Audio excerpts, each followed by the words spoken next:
पुराने किले मौत, हादसों, अतीत और रूहों का अपना एक अलग ही संबंध और संयोग होता है। ऐसी कोई जगह जहां मौत का साया बनकर रूहें घूमती हों, उन जगहों पर इंसान अपने डर पर काबू नहीं कर पाता है और एक अजीब दुनिया के सामने, जिसके बारे में उसे कोई अंदाज़ा नहीं होता है, अपने घुटने टेक देता है। दुनिया भर में कई ऐसे पुराने किले हैं जिनका अपना एक अलग ही काला अतीत है और वहाँ आज भी रूहों का वास है। दुनिया में ऐसी जगहों के बारे में लोग जानते हैं, लेकिन बहुत कम ही लोग होते हैं जो इनसे रूबरू होने की हिम्मत रखते हैं। जैसे हम दुनिया में होने या ना होने की बात पर विश्वास करते हैं, वैसे ही हमारे दिमाग में के एक कोने में इन रूहों की दुनिया के होने का भी आभास होता है। ये दीगर बात है कि कई लोग दुनिया के सामने इसे मानने से इनकार करते हों, लेकिन अपने तर्कों से आप सिर्फ अपने दिल को तसल्ली दे सकते हैं। दुनिया की हकीकत को नहीं बदल सकते हैं। आज आपको अपने ही देश यानी कि भारत के एक ऐसे डरावने किले के बारे में मैं बताने जा रही हूँ जहाँ सूरज डूबते ही रूहों का कब्ज़ा हो जाता है और शुरू हो जाता है मौत का तांडव। राजस्थान के दिल जयपुर में स्थित इस किले को भानगढ़ के किले के नाम से जाना जाता है। तो आइए इस किले की रोमांचकारी सैर पर हम निकलते हैं। भानगढ़ किला एक शानदार अतीत के आगोश में भानगढ़ किला 17वीं शताब्दी में बनवाया गया था। इस किले का निर्माण मान सिंह के छोटे भाई राजा माधो सिंह ने करवाया था। राजा माधो सिंह उस समय अकबर के सेना में जनरल के पद पर तैनात थे। उस वक्त भानगढ़ की जनसंख्या तकरीबन 10,000 थी। भानगढ़ अलवर ज़िले में स्थित एक शानदार किला है जो कि बहुत ही विशाल आकार में तैयार किया गया है।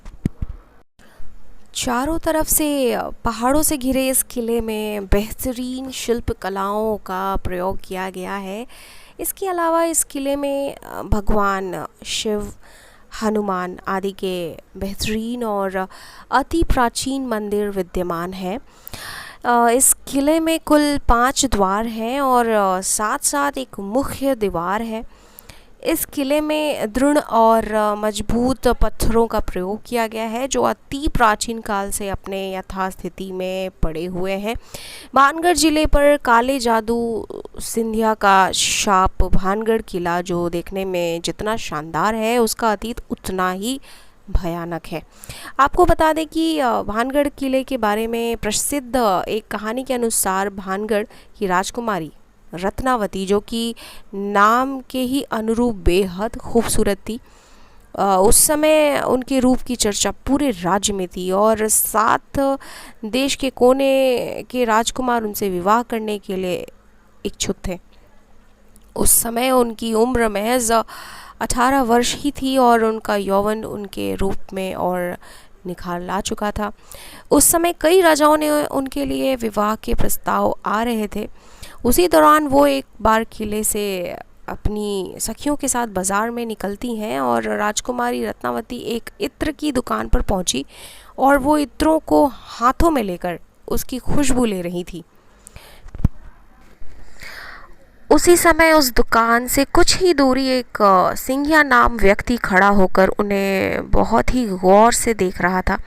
सिंघिया उसी राज्य में रहता था और वो काले जादू का महारथी था। ऐसा बताया जाता है कि वो राजकुमारी के रूप का दीवाना था और उनसे प्राण प्रेम करता था। वो किसी भी तरह राजकुमारी को हासिल करना चाहता था, इसलिए उसने उस दुकान के पास आकर एक इत्र के बोतल जैसी रानी पसंद कर रही थी, जिसे उसने उस बोतल पर काला जादू कर दिया जो राजकुमारी के वशीकरण के लिए किया गया था। क्या हुआ राजकुमारी रत्नावती के साथ? राजकुमारी रत्नावती ने उस इत्र के बोतल को उठाया, लेकिन उसे वहीं पास के एक पत्थर पर पटक दिया। पत्थर पर पटकते ही वो बोतल टूट गया और सारा इत्र उस पत्थर पर बिखर गया। इसके बाद ही वो पत्थर फिसलते हुए उस तांत्रिक सिंघिया के पीछे चल पड़ा और तांत्रिक को कुचल दिया, जिससे उसके मौके पर ही मौत हो गई। मरने से पहले तांत्रिक ने शाप दिया था कि इस किले में रहने वाले लोग, सभी लोग जल्द ही मर जाएंगे और वो दोबारा जन्म नहीं ले सकेंगे और ताउम्र उनकी आत्माएं इस किले में भटकती रहेंगी। उस तांत्रिक की मौत के कुछ दिनों बाद ही भानगढ़ और अजबगढ़ के बीच युद्ध हुआ, जिसमें किले में रहने वाले सारे लोग मारे गए। यहाँ तक कि राजकुमारी रत्नावती भी उस शाप से बच नहीं सकी और उनकी भी मौत हो गई। एक ही किले में एक साथ इतने बड़े कत्लेआम के बाद वहाँ मौत की चीखें गूंज गईं और आज भी उस किले में उनकी रूहें घूमती हैं। किले में सूर्यास्त के बाद प्रवेश निषेध। फ़िलहाल इस किले की देखरेख भारत सरकार द्वारा की जाती है। किले के चारों तरफ आर्कियोलॉजिकल सर्वे ऑफ इंडिया की टीम मौजूद रहती है। एसआई ने सख्त हिदायत दे रखा है कि सूर्यास्त के बाद इस इलाके किसी भी व्यक्ति के रुकने के लिए मनाही है। इस किले में जो भी सूर्यास्त के बाद गया है वो कभी वापस नहीं आया है। कई बार लोगों को रूहों ने परेशान भी किया है और कुछ लोगों को अपने जान से हाथ भी धोना पड़ा है। इस ऐतिहासिक किले की यात्रा करने के लिए आप जो है इस जगह पर जा सकते हैं। किले में रूहों का कब्ज़ा, इस किले में कत्लेआम किए गए लोगों की रूहें आज भी भटकती हैं। कई बार इस समस्या से रूबरू हुआ गया है। एक बार भारतीय सरकार ने अर्धसैनिक बलों की एक टुकड़ी यहाँ लगाई थी ताकि इस बात की सच्चाई को जाना जा सके, लेकिन वो भी असफल रही। कहीं सैनिकों ने रूहों के इस इलाके में होने की पुष्टि की थी। इस किले में आज भी जब आप अकेले होंगे तो तलवारों की टंकार और लोगों की चीख को महसूस कर सकते हैं। इसके अलावा इस किले को भीतर कमरों में महिलाओं के रोने या फिर चूड़ियों के खनकने की भी आवाज़ें साफ सुनी जा सकती हैं। किले के पिछले हिस्से में जहाँ एक छोटा सा दरवाज़ा है, उस दरवाजे के पास बहुत ही अंधेरा रहता है।